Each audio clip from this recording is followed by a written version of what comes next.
Welcome to green movie studio. இன்னைக்கு நம்ம பார்க்க போகிறது ஜி5ல ரீசெண்டாக ரிலீஸ் ஆன ஒரு இன்வெஸ்டிகேஷன் வெப் சீரியஸ். இந்த படத்தோட ஹீரோ கொட்டகருக்கு வேலை பார்க்குற போலீஸ் ஸ்டேஷனில் ஒரு லாக்அப் டெத் ஒன்று நடக்குது.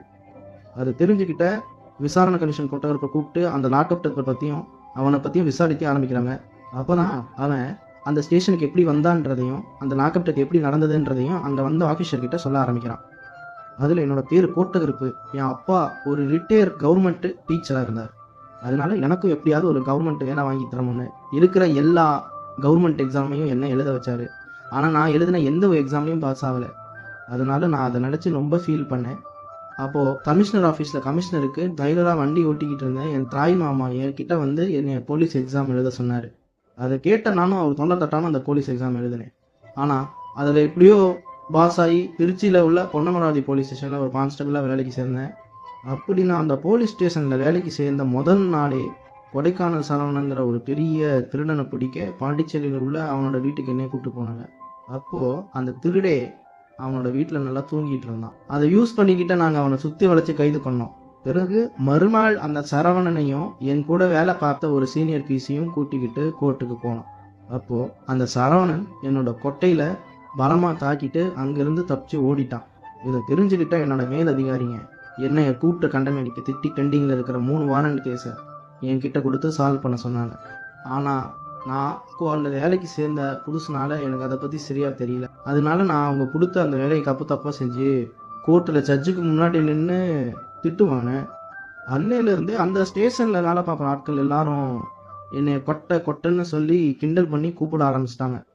அதுலேருந்து மனசு உடஞ்சி போனேன். நான் அந்த போலீஸ் வேலையை விட்டு நிற்கலான்ற முடிவு எடுத்தேன். அப்போது என்னோட அப்பா என்னை கூப்பிட்டு சில உண்மை கதைகளை என்கிட்ட சொன்னார்.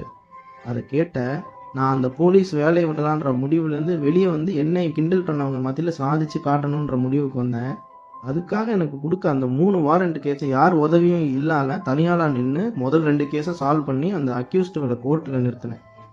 அதே போல் என்னைய இந்த நிலைமைக்கு ஆளாக்கின அந்த கொடைக்கானல் தலைவனையும் தேடி போய் தனியால் நின்று அரெஸ்ட் பண்ணி என்னோட ஸ்டேஷனுக்கு கூட்டிகிட்டு வந்தேன். அப்போது அதை பார்த்த என்னோட ஸ்டேஷன் அதிகாரிங்க எல்லாரும் என்னையும் ஆச்சரியமாக பார்த்தாங்க. அந்த நேரம் அந்த கொடைக்கானல் சரவணன் லாக்கப்புக்குள்ளே தள்ளி ஒரு லத்தி எடுத்து அவனை கலமாக அடித்தேன். அப்போது அந்த சத்தத்தை கேட்டுட்டு ஓடி வந்த என்னோட ஸ்டேஷன் அதிகாரிங்க எல்லாரும் என்னையை பார்த்து கொட்ட அவனை அடிக்காதேன்னு சொல்லி கத்துனாங்க. ஆனால் அதை எதையும் கேட்காத நான் அவனை விடாமல் அடித்தேன். அப்போது என்னோட கோபத்தை பார்த்த என் ஸ்டேஷன் அதிகாரிங்க கோட்டை பருப்புன்னு என்னோட உண்மையான பேரை சொல்லி கூப்பிட்டாங்க. அதுலேருந்து எனக்கு அந்த ஸ்டேஷனில் மதிப்பும் மரியாதையும் கொடுச்சு. அதே போல் அந்த ஸ்டேஷனில் உள்ள அக்யூஸ்டுகளும் என்னை பார்த்து பயப்பட ஆரம்பித்தாங்க. அதன் பிறகு என்னோட 3வது ஃபைலில் உள்ள அந்த கேஸையும் முடிச்சிடலான்னு சிலாங்கிற அக்யூஸ்ட்டை கேட்டு அவனோட வீட்டுக்கு போய் அவனை கூப்பிட்டேன். ஆனால் அவன் வரமாட்டேன்னு சொல்லிட்டான். அதனால கோபமான நான் அவனோட மனைவி குழந்தைங்க முன்னாடி அடித்து தரன்னு இழுத்துட்டு ஸ்டேஷனுக்கு வந்துட்டேன். அந்த நேரம் என் கூட வேலை பார்த்த போலீஸ் என்கிட்ட வந்து இந்த 5 பசங்களும் ப்ரொசஸிங் சென்டர் நடத்துறேன்னு சொல்லி அங்கே வந்த பொண்ணுங்களெல்லாம் தப்பாக வீடியோ எடுத்து நடத்துகிறாங்க அப்படின்னு சொன்னார். அப்போது அதை கேட்ட நான் கோபத்தில் அந்த பசங்களை சரமாரியாக அடித்தேன். அப்போது அந்த பசங்க கூட இருந்த ஒரு பையன் பயத்திலே டிக்ஸ் வந்து இறந்துட்டான். அதனால அந்த குற்றத்தை மறைக்க நாங்கள் எல்லோரும் சேர்ந்து அந்த பையனை உயிரோட காட்டுறதுக்காக ஹாஸ்பிட்டலில் சேர்த்தோம். ஆனால் அந்த ஸ்டேஷனில் நான் அடைச்சி வச்சுருந்த அந்த 3வது அக்யூஸ்டு சிவா இங்கே நடந்த எல்லா விஷயத்தையும் என்னோட எஸ்பி கிட்ட சொல்லி என்ன மாட்டி விட்டுட்டான். அதை கேட்ட என்னோட எஸ்பியும் இந்த கேஸை கோர்ட்டுக்கு அனுப்பி வச்சிட்டார். அப்போது அங்கே வந்த அந்த அக்யூஸ்டு சிவா அந்த ஸ்டேஷனில் நடந்த எதையும் ஜட்ஜு கிட்ட சொல்லாமல் என்னை அந்த கேஸ்லேருந்து தப்பிக்க வச்சிட்டான். ஜட்ஜும் அவனோட வாக்குமூலத்தை முழுசாக கேட்டுட்டு என்னை இந்த கேஸ்லேருந்து விடுதலை பண்ணிடாரு. பிறகு நான் அந்த சிவாவை தனியாக பார்த்து என்ன ஏன் இதுலேருந்து காப்பாற்றினேன் அப்படின்னு கேட்டேன். அதுக்கு அந்த சிவா நான் காலேஜ் படிக்கும்போது என் ஃப்ரெண்டுங்க செஞ்ச ஒரு கவரால் நீங்கள் என்னை வந்து அடித்து இழுத்துட்டு போனீங்க. ஒருத்தனை வந்து அரெஸ்ட் பண்ணும்போது அவன் அந்த தவறை செஞ்சிருப்பானா இல்லையான்னு தீவிரமாக விசாரிக்க மாட்டீங்களா சார்? எந்த தப்பும் செய்யாத என்னைய என் மனைவி முன்னாடி அடித்து இழுத்துட்டு வந்தீங்க. இப்போது நான் எப்படி சார் என் தெருக்குள்ளே போவே போலீஸ்னால் எல்லாரையும் ஈஸியாக அடிச்சிருவீங்களா சார்? அந்த பையனை நீங்கள் அடிக்கலேன்னு எனக்கு தெரியும். அதுங்கள தான் நான் உங்களை இதிலிருந்து காப்பாற்றினேன்.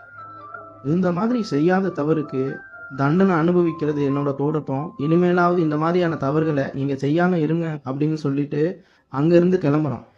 அப்படின்னு கருப்பு அவனுக்கு நடந்த விஷயங்களை எல்லாம் அந்த விசாரணா கமிஷன் அதிகாரிங்க கிட்ட சொல்கிறான். அதே போல் ஏதோ ஒரு கவர்மெண்ட் வேலைக்கு போகணும்னு நினச்சேன்னா என் மாமா சொன்ன அந்த வார்த்தைக்காக தான் நான் இந்த போலீஸ் வேலைக்கே வந்தேன். அப்படி இங்கே வந்ததும் என்னை கிண்டல் பண்ணவங்க மத்தியில் இப்படி தான் இருப்பணும்னு யோசிச்சு என்னோட மனித தன்மையை விட்டுட்டேன் அப்படின்னு சொல்லி அந்த அதிகாரிங்க கிட்ட மன்னிட்டு கேட்குறான். அதை கேட்ட அவங்களும் நீ செய்த தவிர இப்போ நீ உணர்ந்துட்ட, அதனால நாங்கள் உன்னைய மன்னிச்சு விடுறோம் அப்படின்னு சொல்லி அவனை பழையபடி போய் போலீஸ் வேலையில் சேர சொல்கிறாங்க. அதுக்கு அவனும் இனிமேல் நான் என்னோட பேரில் இருக்க கோட்டை கருப்பு போல் காவல் மட்டும்தான் காப்பேன், யாரையும் தண்டிக்க மாட்டேன் அப்படின்னு சொல்லிட்டு அங்கேருந்து கிளம்புறான். அதோட இந்த படமும் முடியுது. மேலும் இது போன்ற இன்ட்ரெஸ்டிங்கான கதைகளுக்கு நம்ம கிரீன் மூவி ஸ்டுடியோவை லைக் பண்ணுங்கள், கமெண்ட் பண்ணுங்கள், மறக்காமல் சப்ஸ்கிரைப் பண்ணிடுங்க.